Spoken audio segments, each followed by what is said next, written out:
we're going to come with you. It's a little bit of Raven news. Try to. Comes with you. Come with you. What? So, Ravens came out and said they're going to pay all their stadium employees, even if they play without any fans, which I think that's pretty cool. Yeah, it is really cool. Another thing they're going to come out with is they're not going to open the team facility yet, which I think you were saying it kind of depends off camera on what state you're in. Right. Give or take. I mean, there was another rumor kind of that went on at what would happen if the Ravens were to sign Cam Newton as a backup. I don't think it'll happen. The only way I could see it happening is if we end up trading RG3 for a pick. Mm-hmm. And then if Trace McSorley didn't turn out, or they signed Lamar's rival high school football quarterback from the other school. I still think Newton wants to go somewhere. He has a chance. I was getting ready to say that as well. The thing with Newton is maybe he would accept a backup role there, but I think Newton's wanting to be a starter. If he would do it, it would be like a Jameis Winston scenario, 1 year type thing, and then he'd want to move on. I don't think he would sit behind Lamar and just accept that backup role. My thing is, one of the ones I could see him going to is I could see him going to Pittsburgh behind Big Ben. Mm-hmm. I wouldn't like that, but I still think Washington. I think Rivera's right. Conviction. I don't think Haskins is. I mean, it's hard to say, but from what I saw last year, I don't know if he's going to pan out. Right. I mean, I know he was a rookie, but and he would also be reuniting with Ron Rivera. They've worked together, so they know how each other works. He knows Rivera's system. Mm-hmm. Because to me, if he goes to the Ravens, I mean, it's not like he's ever going to take over that starting job. Right. That's what I was getting at. He would sit unless Lamar gets hurt, but he would sit behind Lamar, and I don't think he'd want to accept that. I don't think he'd like that. I mean, even RG3 is kind of itching to get back into his starring role, but I just don't see it happening. I don't think that. What's happening over here? Another stat that came out was Pro Football Football Focus, and they gave out 2019 the most touchdown passes thrown from the pocket. Okay. Surprisingly, Lamar Jackson's number 1. That's cool. 25. Number 2 is Drew Brees at 24. Yeah, I can see that. Number 3, Jameis Winston at 23. Number 4 is somebody else's quarterback, Dak Prescott, with 22. That's cool. Which is kind of weird, though, thinking that they've got Drew Brees and Jameis on the same team. Mm-hmm. Number 2 and number 3.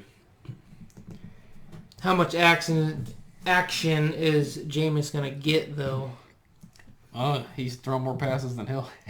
That's true. That's true. But I mean, that is a really cool stat, and the fact that Dak is on that list from the pocket, because Dak uses some rollout, so the fact that he's throwing a lot from the pocket. That's I'm cool. shocked that Lamar's. And Lamar being number 1, Lamar definitely rolls out. He is a runner. I always remember his first year in the league. Everybody was like, he's not going to be a good passer. Yeah. Then he came in last year. He's just going to run. Last year he just tore the league up. Yeah. And they came out too and said, surprisingly, I don't remember what the number was on the top of my head. Supposedly he's not hit as much as what everybody thinks. Whenever he's a runner, he's hit a lot less than what you think. He going on to the second year, he doesn't take the big hits like he was in the first, when he kind of got thrown into that with Flacco when he got benched. Going down. But I guess my what if to you guys, getting different perspective, what do you think about the Raven offense? Do you think they can keep it up? I think so. I think his dual threat ability is just amazing. It's like you have Mahomes, who can just make any throw, any angle. But then Lamar is it's totally different to game plan for him. He can he can beat you from the pocket, but then when you're covering downfield, he'll go run and get 10 yards. You can't stop that. No. And I think that's what makes him so hard to stop. But like you said, if he's really not taking as many hits as we think he is, if he's sliding out of bounds.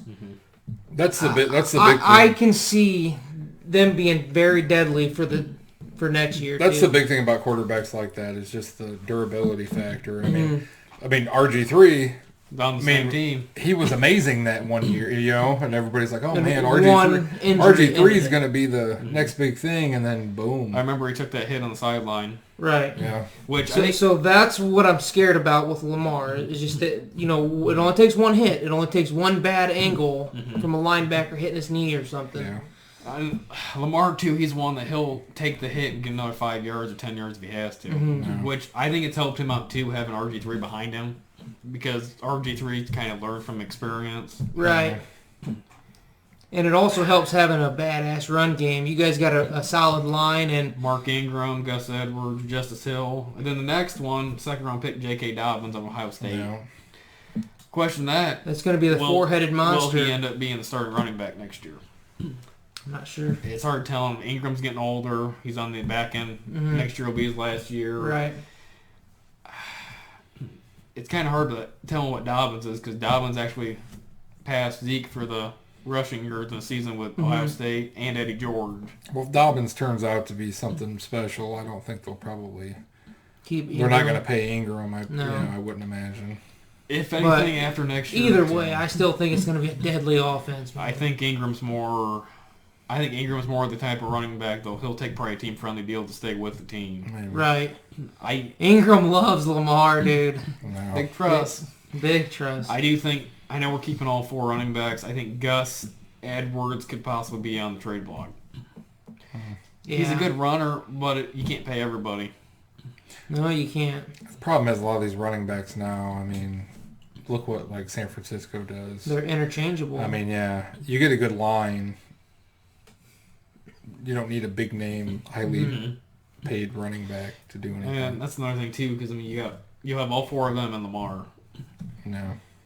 Now I don't know if they'll pass what they did this past previous year rushing yard. Right. Lamar just came out and said he doesn't plan on running as much this year. He wants to be more of a passer. So it's hard telling, but It's very hard telling. Apparently by those stats he can, so it's kind of weird. Not bad for But running back. I definitely think though that Lamar, he's only going to get better, no. and he's only going to get better within the pocket. And he's already had the high number of touchdowns from the pocket. He's only going to get better, dude. It's so scary. And then the thing that, especially since we talked about this before, the Titans game, there was a lot of drop catches. Yeah. That's not on Lamar.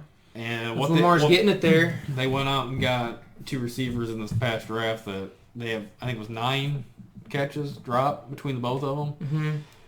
So they went out and got absolute hands. So hopefully it ends up turning out for him. And I agree. now we'll see what Lamar does. Yeah. Maybe he'll break 5,000 this year. Yeah, maybe. Anything else from the Ravens? No, I think that's pretty much it. What I got for the Raven wise. Alrighty. You guys tune in next week. See if we got more Raven news. Hopefully, got more news at all. Peace. Open up. Peace out.